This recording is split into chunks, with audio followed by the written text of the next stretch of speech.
Antony Naveed साहब आपका deputy speaker का इंशाल्लाह ताला उम्मीदवार होगा। डेप्यूटी स्पीकर के लिए अवैस शाह साहब सखर से आपका MPA है। और बाकी रही बात हमारा वज़ीर आला सिंध के लिए, और हम मुराद अली शाह साहब से रिक्वेस्ट करेंगे कि वो एक बार फिर ये ओहदा संभालें। हमें अपना ही जो रिकॉर्ड है और अपना ही परफॉर्मेंस है उसको बीट करना है। सिंध असेंबली का पहला इजलास आज होगा। 9 मुंतखब अरकान हल्फ उठाएंगे। बिलावल भुट्टो ने वज़ीर आला सिंध के लिए Murad Ali Shah, speaker Awais Qadir Shah, deputy speaker के लिए एंथनी जावेद का ऐलान कर दिया। सिंध काबीना के मुमकिना वज़रा में नासिर हुसैन शाह, शर्जील मेमन, सईद गनी, मुकेश चावला और अजरा पचीहो को अहम कलमदान मिलने का इम्कान है।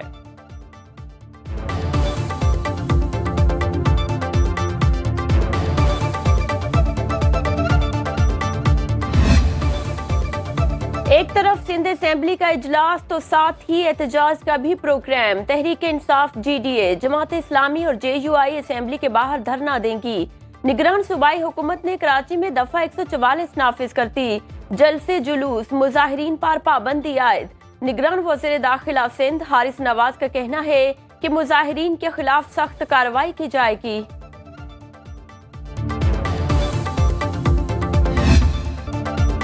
नून लीग और सुन्नी इत्तेहाद कौंसिल का आज पंजाब में पहला टकराव। स्पीकर पंजाब असेंबली के लिए नून लीग के मलिक अहमद खान और सुन्नी इत्तेहाद कौंसिल के अहमद खान आमने सामने।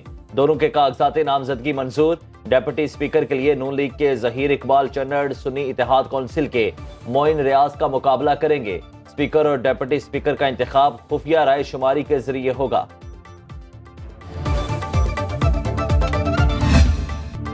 पंजाब असेंबली के पहले इजलास में शोर शराबे, नारेबाजी, स्पीकर डाइस का घेराव। 371 में से 321 अरकान ने हल्फ उठा लिया। नून लीग के 193 और सुन्नी इत्तेहाद काउंसिल के 98 अरकान ने हल्फ उठाया। मरियम नवाज ने पार्लिमानी सियासत का आगाज कर दिया। नवाज शरीफ की तस्वीर उठाकर ऐवान में आमद। 9 मुंतखब लीगी अरकान भी अपने पार्टी कायद की तस्वीर उठाकर नारेबाजी करते रहे। मरियम नवाज ने कहा, पंजाब को फिर से तरक्की की राह पर गामजन करेंगे, महंगाई दूर करके अवाम को रिलीफ देंगे। कौमी असेंबली में नून लीग सबसे बड़ी जमात 108 अरकान के साथ पहले नंबर पर। इलेक्शन कमीशन ने खवातीन और मखसूस नशिस्तों के शामिल होने के बाद अदाद-ओ-शुमार जारी कर दिए। सुन्नी इत्तेहाद कौंसिल का 81 नशिस्तों के साथ दूसरा नंबर। पीपल्स पार्टी 68 सीटों के साथ तीसरे नंबर पर मौजूद। MQM के अरकान की तादाद 22 है। जमीयत उलमा इस्लाम 8, काफ लीग 5, इस्तेहकाम पाकिस्तान पार्टी के अरकान की तादाद 4 हो गई। 8 आजाद उम्मीदवार किसी जमात में शामिल नहीं हुए। कौमी असेंबली की 3 नशिस्तों पर इलेक्शन ज़ेरे इल्तिबा है। कौमी असेंबली में अपनी अददी बर्तरी में इजाफे के लिए नून लीग का अहम फैसला। मरियम नवाज के अलावा तमाम सीनियर लीगी रहनुमाओं को सूबाई असेंबली की नशिस्तें छोड़ने की हिदायत। नून लीगी ज़राए के मुताबिक एहसन इकबाल, अवैस लेगारी समेत मुतादिद सीनियर रहनुमा अपनी पंजाब असेंबली की सीटें छोड़ देंगे। शाहबाज शरीफ और हमजा ने अपनी सूबाई नशिस्तें छोड़ दी। मरियम नवाज ने कौमी असेंबली की नशिस्त से इस्तीफा दे दिया।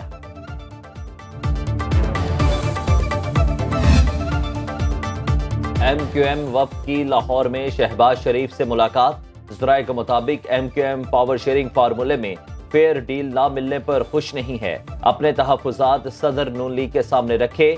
इस मौका पर शहबाज शरीफ ने कहा कि मुल्क को मौजूद बहरानों से निकालना सब जमातों की जिम्मेदारी है।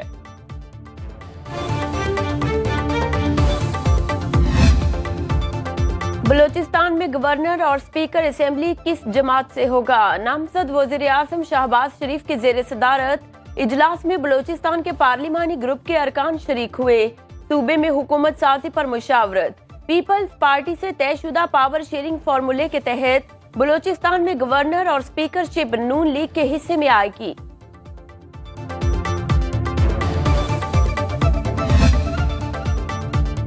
आसिफ अली जरदारी का चेयरमैन सेनेट के ओहदे पर बड़ा सरप्राइज देने का फैसला। ज़राए के मुताबिक यूसुफ रजा गिलानी के बजाय निगरान वज़ीर आज़म अनवारुल हक काकड़ को चेयरमैन सेनेट बनाने का फैसला कर लिया गया। یسر رضا گیلانی رکن قومی اسمبلی کا حلف اٹھائیں گے۔ سینٹ میں کسی اور جیالے کو جگہ دی جائے گی۔ خیبر پختونخوا سے بھی کسی شخصیت کو اہم عہدہ دیا جائے گا۔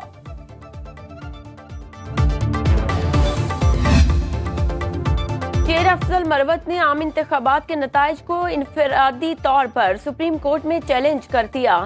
آرٹیکل 184(3) کے تحت درخواست دائر کرتی۔ سابق کمشنر راولپنڈی لیاقت علی چٹھا کے الزامات کی تحقیقات کے لیے بنائی گئی کمیٹی بھی چیلنج۔ قومی اور صوبائی اسمبلیوں کے تمام فارم 47 کالعدم قرار دینے کی استدعا۔ دھاندلی کے الزامات کے لیے جوڈیشل کمیشن بنانے کی درخواست۔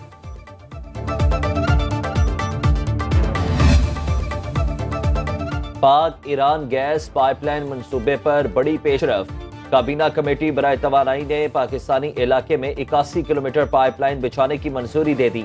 ایران منصوبے پر پیش رفت نہ ہونے کی صورت میں عالمی ثالثی عدالت میں پاکستان پر خرچانے کے دعوے کی دھمکی دے چکا ہے۔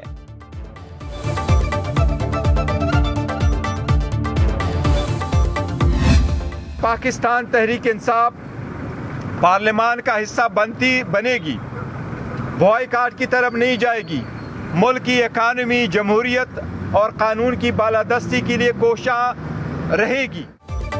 IMF کو لکھے خط سے ریاست کو نقصان نہیں پہنچے گا۔ رہنما PTI بیرسٹر گوہر کہتے ہیں PTI معیشت کو آگے بڑھانے کا ہر کام کرے گی۔ پاکستان میں قانون کی بالادستی اور حکمرانی چاہتے ہیں۔ علی ظفر بولے معاشی استحکام کو یقینی بنانے کے لیے IMF کے ساتھ روابط جاری رکھنے چاہیے۔ پاکستان اولین ترجیح ہے، تمام فورمز پر اپنی آواز بلند کریں گے۔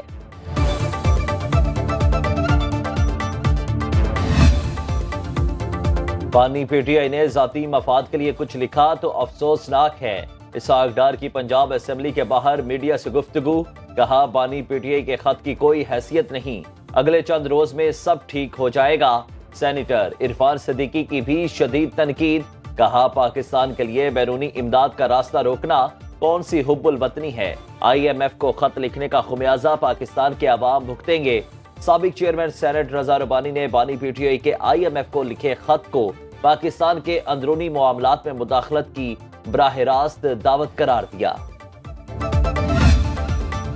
کراچی میں سرکاری آفیسر نے کرپشن کی انتہا کر دی۔ محکمہ پلانٹ پروٹیکشن میں غیر قانونی ڈیپوٹیشن پر آئے ڈائریکٹر ایڈمن قاسم کاکڑ کا اختیارات سے تجاوز۔ آسٹریلیا سے منگوائے گئے 1,17,000 کلو چنے نہایت ہی مضر صحت قرار۔ شپمنٹ کی مالیت 3 کروڑ روپے سے زائد۔ کراچی پورٹ پر 1.5 سال سے پڑے 5 کنٹینرز کی کلیئرنس کا انکشاف۔ شپمنٹ میں کیڑے مکوڑوں کی بھرمار۔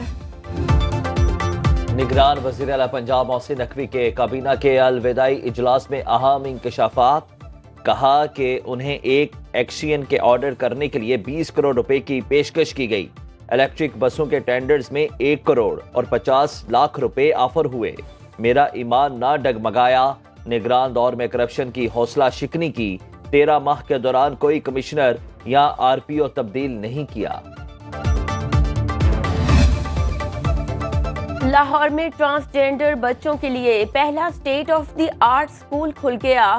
نگران وزیر اعلیٰ پنجاب محسن نقوی نے تحفظ درسگاہ کا افتتاح کر دیا۔ UK curriculum and accreditation board کے تحت بنے اسکول میں O لیول اور A لیول کی تعلیم دی جائے گی۔ معاشرے میں مؤثر کردار بنانے کے لیے ٹرانسجینڈر بچوں کو ٹیکنیکل ٹریننگ بھی ملے گی۔ راولپنڈی میں پتنگ بازوں نے قانون کی ڈور کاٹ دی۔ مری روڈ، فوجی کالونی، کرتارپور سمیت کئی علاقوں میں رنگ برنگی پتنگیں اڑتی رہیں۔ ہر طرف بوکاٹا کی آوازیں، ہوائی فائرنگ سے 23 افراد زخمی۔ پولیس کا ایکشن، 200 سے زائد افراد گرفتار، پتنگیں اور ڈور ضبط۔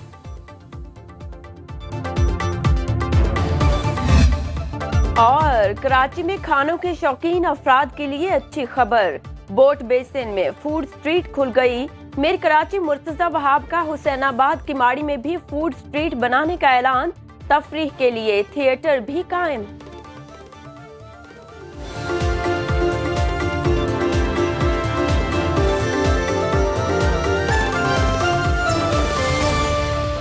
اب خبر آپ کی دسترس میں، ہر وقت بر وقت۔